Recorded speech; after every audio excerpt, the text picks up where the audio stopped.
What's up, and welcome to day 53. Now, yesterday I hope was super cool that you got to do your gratitude exercise, because that's awesome, right? I hope that you felt really, really good.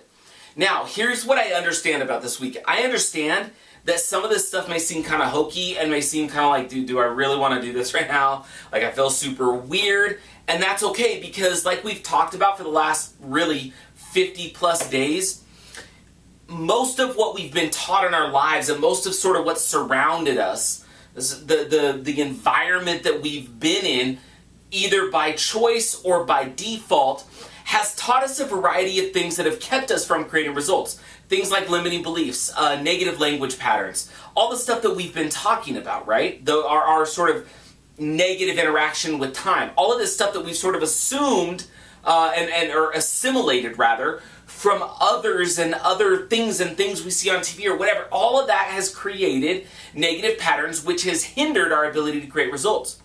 Now this week we're doing something different, right? We're focusing on self-love, which even just saying that feels kind of hokey. Like, I get it.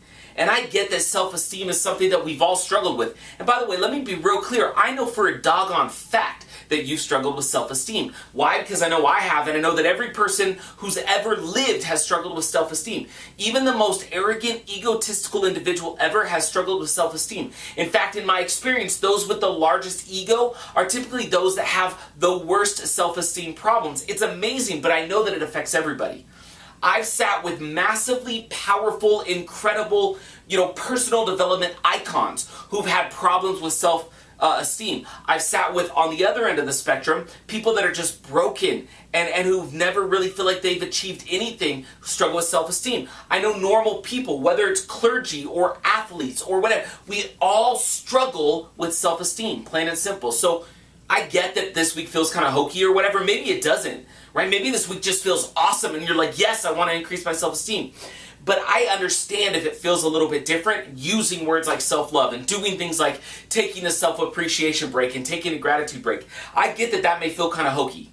Here's why you're doing it. This is the topic for today. Growth occurs at the edge of your comfort level. So I heard Brian Tracy, who, if you don't know who Brian Tracy is, Google him. He's a legend in the sales training and personal development. He wrote a great book called Eat That Frog, amazing. He's done a ton of stuff.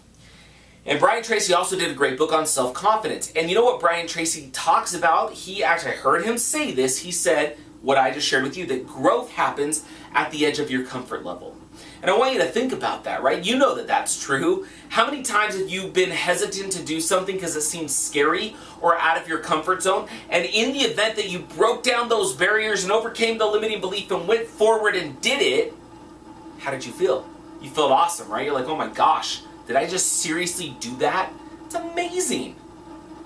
Why? Because you are creating growth. And growth, our bodies grow, our bones lengthen, we have to produce these skin cells, all of this weird stuff, and that's why I call it growing pains. It can be painful when we grow, and we get to the edge of a comfort level, and when growth occurs, growth generally hurts a little bit. When you think about building muscle, right, what happens? You tear down the muscle so that it can grow. There's pain that's involved in growth. And so I'm going to continue to push you outside of your comfort zone, because growth will occur at the edge of your comfort zone when you're ready to step off the edge. So I'm going to ask you to do something pretty uncomfortable today. Here's the result for today. But it's important that you do it, because you're going to receive growth and you're going to receive a real cool benefit and reward when you actually go do this. Okay, so check this out. Here's the result for today. I want you to get uncomfortable. I want you to email 3 people, could be friends, family, whatever, and ask the following question. And for the text, you could just look right here in the module. You'll see the text. I'll include it. But the text says, I'm working on... So this is what you're emailing, right? So you put in, bestfriend@gmail.com, subject line, need your help, and then here's what you write. Hey, friend, I'm working on self-confidence, and I was challenged to ask 3 people to email me a list of traits or qualities they like about me. I've chosen you to be one of those 3 because I love you and I respect you. Can you please make a brief list of the qualities or traits that you admire about me? I need it within 24 hours. Thank you.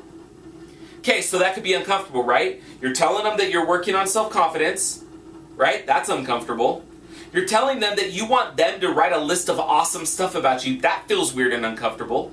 You're telling them that you've chosen them, which you may sometimes not want to let people know how great you think they are. I don't know why we do that, but we do. That's uncomfortable.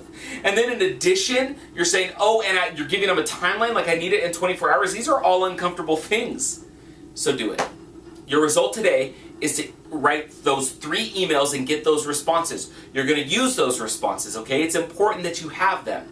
So get uncomfortable so you can grow, and let people who love you and who you love tell you some awesome stuff about yourself, which will, in fact, help you increase your self-confidence and self-esteem. All right? Let's get uncomfortable, and we'll see you tomorrow.